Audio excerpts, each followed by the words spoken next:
October 5, 1929, the day the world would hear the chilling, unflinching confession of a man who claimed to have murdered more than 60 souls, and whose words would forever reshape the study of violent pathology. In the cold, stone-washed walls of Leavenworth Federal Penitentiary, Carl Panzram, a self-styled psychopath, and the last man to be executed in the United States before the Great Depression's darkest wave, whispered his sins into a recorder, believing that even his own demise might serve as a warning. His confessions, captured on the night of his execution, would become a dark mirror reflecting the most brutal facets of human depravity, and a key that unlocked new corridors in criminal psychology. Born on June 28, 1891, in the rough-hewn mining town of near East Grand Forks, Minnesota, Carl Panzram grew up in a home where violence was the lingua franca.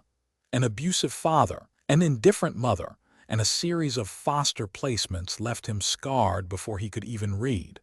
By the age of 12, he was already running away, surviving on theft and learning the art of evasion from the streets of St. Paul. In the juvenile detention system, he learned that the only language that commanded respect was cruelty. The brutal discipline he endured forged a hardened exterior. The lack of empathy that would later define his crimes was nurtured in these early institutions. By his late teens, Panzram had already earned a reputation as a relentless thief, a cunning escape artist, and a sadistic rapist. He drifted from state to state, often under an alias, committing a string of robberies, assaults, and arson.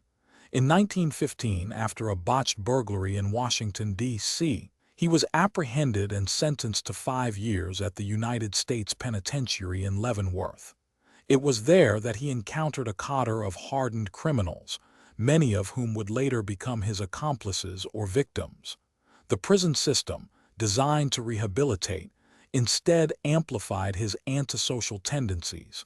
Solitary confinement, beatings, and the constant threat of lynching taught him that power lay in unpredictability and terror. The first documented murders attributed to Panzram occurred in 1915, when he shot a fellow inmate, John H. Ralston, in a violent dispute over contraband. The killing was swift, cold, and followed by a calculated attempt to hide the body. Over the next decade, Panzram's crime spree escalated. He claimed responsibility for the murders of at least 60 men, though historians estimate the true number could be far higher. His victims ranged from itinerant laborers and fellow convicts to unsuspecting strangers he encountered while hitchhiking across the Midwest. He would often mutilate bodies, burn personal belongings, and leave cryptic messages that taunted law enforcement.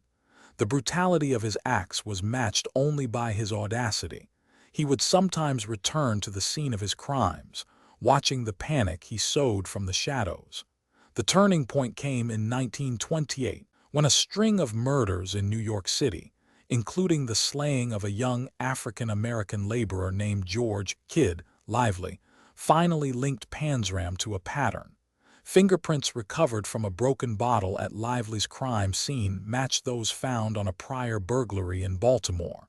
The FBI, still a fledgling agency, collaborated with local police to build a case. For months, detectives trailed his known aliases, cross-referencing prison records and interstate travel logs. The breakthrough arrived when a former cellmate, Joseph "Joe" Thomas, recognized a distinctive scar on Panzram's left hand, an old prison wound from a shank attack. Thomas's testimony placed Panzram at the scene of Lively's murder, and soon after, a warrant for his arrest was issued. On March 19, 1929, Panzram was apprehended in a seedy boarding house in Cleveland, Ohio, after a high-speed chase that ended with his capture on a deserted railway platform. He was extradited to New York, where he faced a jury of 12 men and a single stark indictment: first-degree murder, aggravated assault, and a litany of robberies spanning 3 states. The trial, held in the bustling courtroom of the Manhattan County Courthouse, was a media frenzy. Reporters crowded the gallery, their typewriters clacking like nervous hearts. Prosecutors painted Panzram as a monster of the night, a man who derived pleasure from the suffering of others. Defense counsel, a weary public defender named Samuel Green, attempted to humanize his client, arguing that a broken childhood and a corrupt prison system had forged a pathological predator. The defense's argument fell on deaf ears. The evidence, fingerprints, eyewitness testimony, and the recovered murder weapon was overwhelming. On May 16, 1929, the jury delivered a unanimous guilty verdict. The judge, a stern figure known for his unyielding stance on capital crimes, sentenced Panzram to death by hanging.